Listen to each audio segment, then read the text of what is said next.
Time for a slightly controversial one. Are doctors paid too much?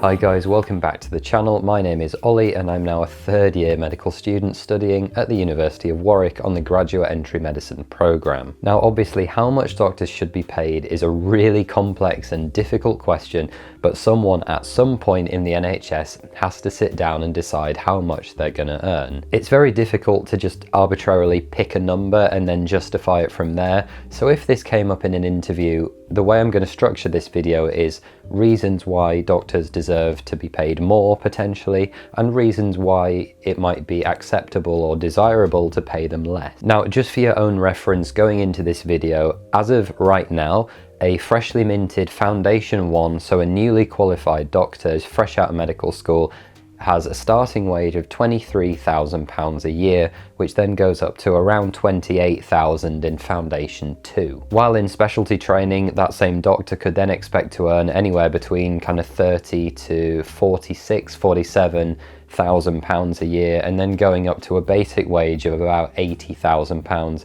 when they reach their first consultant post. Now it's a little bit more complicated than that because of bonuses for working unsociable or longer hours than normal, or length of experience or time within the NHS.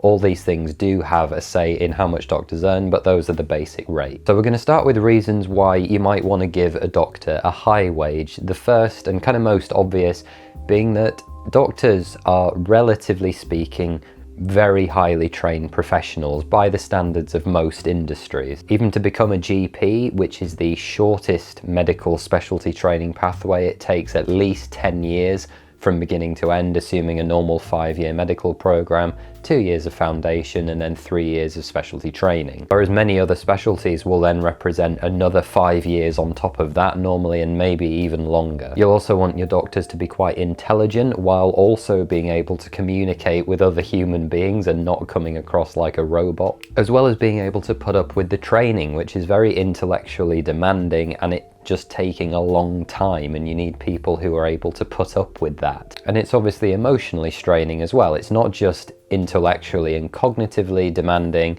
It requires people donating a good chunk of themselves essentially. So all these things are going to inflate the wage that a doctor might ask for. As I've said before, they also work a ton of hours. The European Working Time Directive ideally makes it so doctors work no more than, I believe it's 48 hours a week.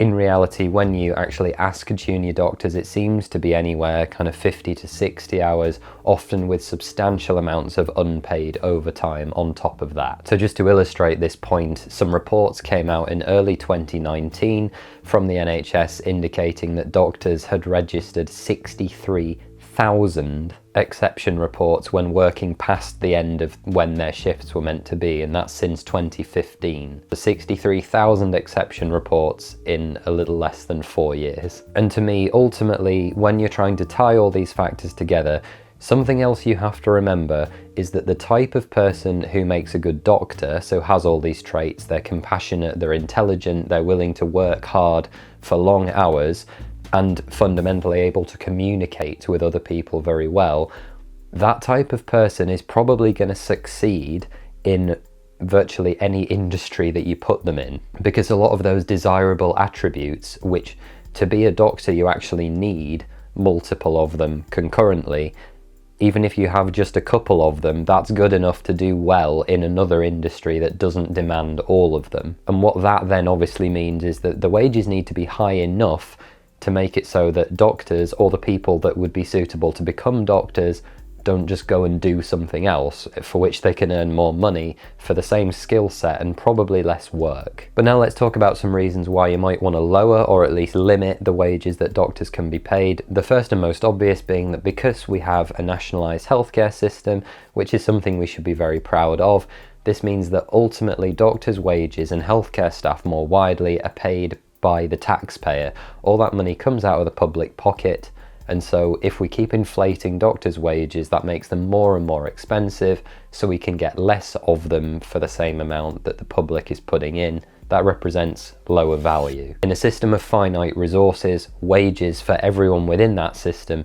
have to be limited somewhere, otherwise you're obviously going to run out of money. And something else we'll see obviously is that if you pay doctors inflated or high wages, while the rest of your healthcare workforce sees either stagnant wages or lower wages generally, that creates a bit of a divide between different members of your healthcare team. And this is obviously something that we do see. But if that gap gets too great, then that's going to cause a lot of morale problems for the people who aren't getting paid as well. Nurses are a good example. They work every bit as hard as doctors do, but their pay scales are just not comparable. Even when you're talking about people who have the same kind of length of service or breadth of experience.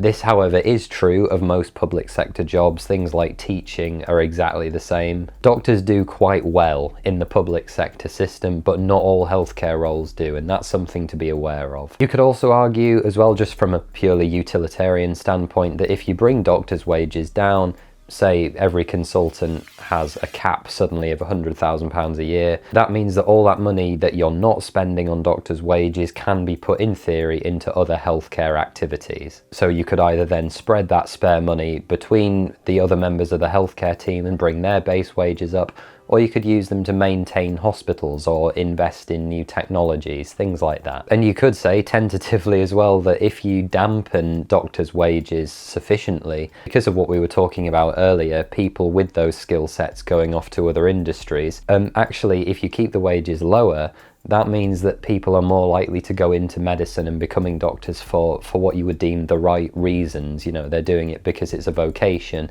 something they love doing, and they want to make a difference rather than going into medicine simply for the money. Don't really have a problem personally with people going into medicine for money. Like if that's what you want to do, fair play. You know, as long as patient safety isn't compromised, who am I or anyone else to tell you that you can't?